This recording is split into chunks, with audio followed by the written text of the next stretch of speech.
To be honest, I didn't really know anything about. Well, I knew that they were in a crisis and stuff, but I didn't know much about it. And yeah, that's pretty much it. I just knew that it wasn't going so well, but I didn't know to which extent it was going. Well, in class they talk about it a lot, and when you walk in the street, you can see there's a lot of people asking for money, and it's really like it touches you at first when you see it, but then it's really common to see. And just when you're in the metro, really, like a lot of people say a speech, and then people give money or don't give money and stuff, and you can tell that it's like not a lot of people are working. And they told I actually had the class last week about the crisis and the financial situation in Spain, and yeah, it's I can tell that there's a big difference from here than in Canada. I live close to one of the main streets there, and so I was actually awoken at about 6 a.m. by the protesters in the street. They all had whistles and yelling, and I think like firecrackers and whatnot.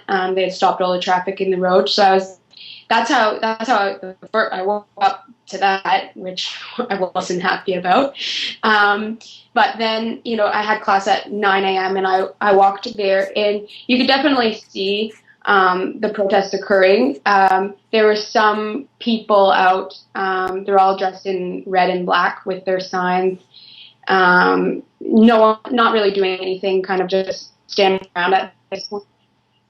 Um, and the protest was actually. Yeah, it was I think last Wednesday. Basically, it was like the whole country, all the public transport was cancelled. So obviously, our classes were cancelled because we couldn't. There was only 30% of the public transport working, of the 30% of the capacity daily. So we couldn't go to university. Pretty much, we couldn't go anywhere, and I wasn't there because we've been told to stay away from the Protestant, but I've seen pictures from my friends and videos, and there was a lot going on there. To be at 5 o'clock in the afternoon, and it was to the center of the city. So that's not that close to. So I never really saw anything too major in my travels. Friends of mine did go closer into the center of the city, and there was tons and tons of people in the streets and everything. And I never saw anything violent or anything. Definitely did see it, and I did not go to my classes. More so, I did not know what was going to happen. I had classes that were going to start around 5 o'clock, and I would have to pass through the public university. So I don't know if I would say that I was scared of anything happening, but I really didn't know what might happen and just thought it might be safer to stay inside. If I would have been there, I would have felt unsafe because my friends were there and they were like saying how crazy it was, and I was like, "Go away, don't stay there."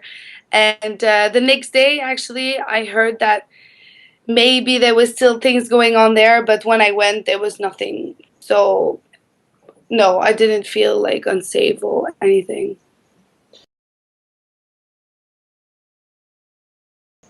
Oh yeah, I would definitely take Spain. Like I love it here. It's a really great experience and people are really nice.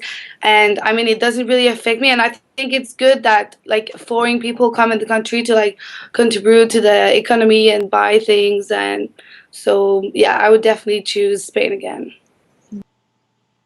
I definitely would not change my decision. It hasn't had a negative impact at all. I mean, it's kind of interesting to be able to be a part of this because it's obviously going to be a big history for Spain, and to know to be able to understand what they're going through a little bit more. And it's been very nice because all of the people they all have such a nice like good outlook on the things. They're not negative. They're not always talking about this. Like the protests on the 14th, a lot of the businesses were shut down and it consumed the whole city. But the next day, life, everything was completely normal. Life just went back to its normal everyday things, and it was perfect.